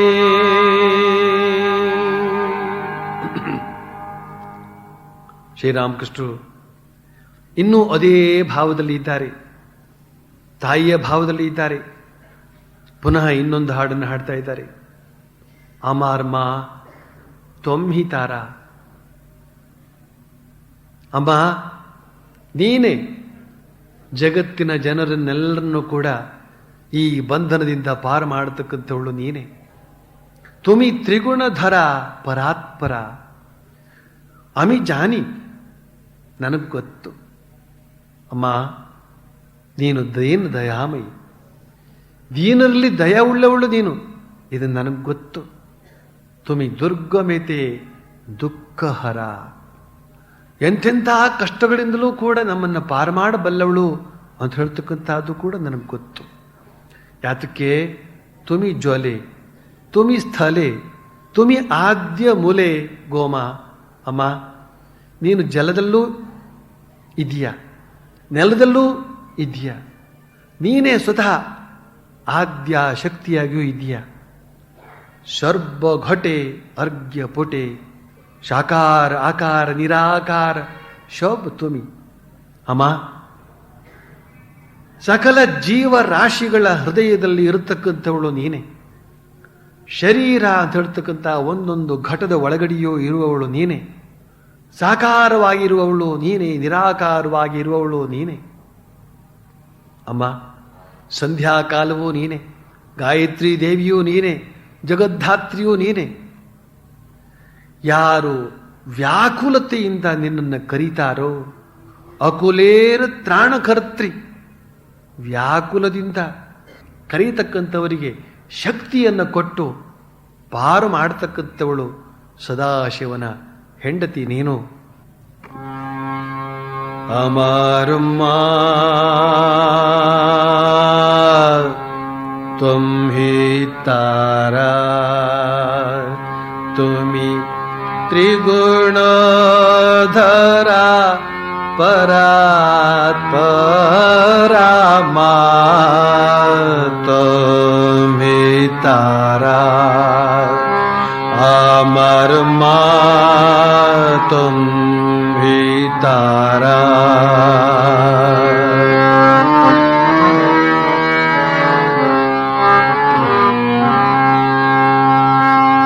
আমি জানি মা অধীন দয়াময়, আমি জানি মা অধীন দয়াময়, তুমি দুর্গমেতে দুঃখ রামা, তুমি তারা। আমার মা তুমি तारा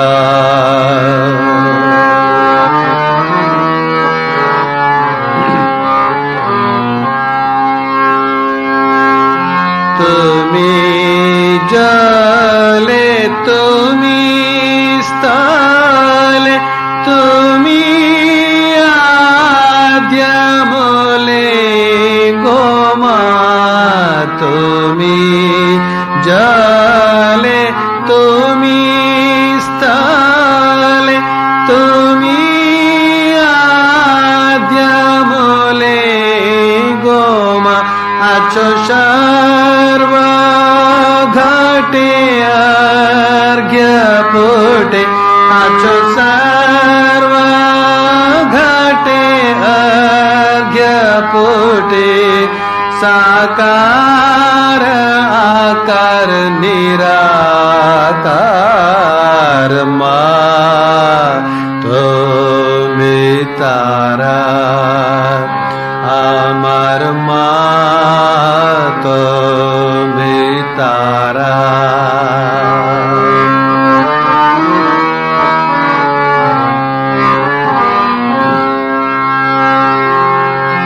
तुम्ही संध्या तुम्ही गायत्री तुम्ही जगद्धात्री गोमा तुम्ही संध्या तुम्ही गायत्री तुम्ही जगद्धात्री गोमा आकुलेर त्राण कर्त्री आकुलेर त्राण कर्त्री सदा शिवेर मनोहर मा तुम्ही तारा अमर मा तुम्ही तारा तुम्ही त्रिगुणधरा परात्परा मा तुम्ही तारा तुम्ही त्रिगुणधरा परात्परा मा तुम्ही तारा अमर मा तुम्ही तारा आम्ही जानी मा दीन दयामय आम्ही जानी मा दीन दयामय तुम्ही दुर्गमेते दुःख रामा तुम्ही तारा अमर मा तुम्ही तारा अमर मा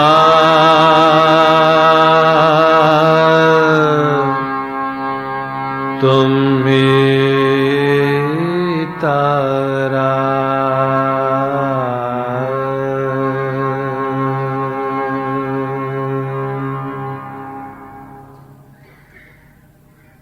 ಪರಮಹಂಸರು ಭಗವತಿಯ ಸಂಬಂಧವಾಗಿ ಇನ್ನೂ ಕೆಲವು ಹಾಡುಗಳನ್ನು ಹಾಡಿದರು ಅಂತ ಮಾಸ್ಟರ್ ಮಾಶಿಗೆ ಬರಿತಾ ಇದ್ದಾನೆ.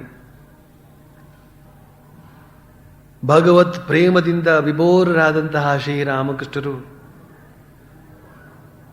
ಒಂದು ಹಾಡು ಎರಡು ಹಾಡುಗಳಿಗೆಲ್ಲ ತೃಪ್ತರಾಗದೇನೇನೆ ಒಂದೇ ಸವನೆ ಭಗವತಿಯ ನಾಮ ಸಂಕೀರ್ತನೆಯಲ್ಲಿ ಮುಳುಗಿದ್ದಾರೆ. ಬಳಿಕ ಭಕ್ತರಿಗೆ ಹೇಳ್ತಾ ಇದ್ದಾರೆ, ಸಂಸಾರಿಗಳೆದುರಿಗೆ ಕೇವಲ ಈ ಜೀವನದ ದುಃಖದ ವಿಷಯವಾಗಿಯೇ ಮಾತನಾಡುವುದು ಒಳ್ಳೆಯದಲ್ಲ.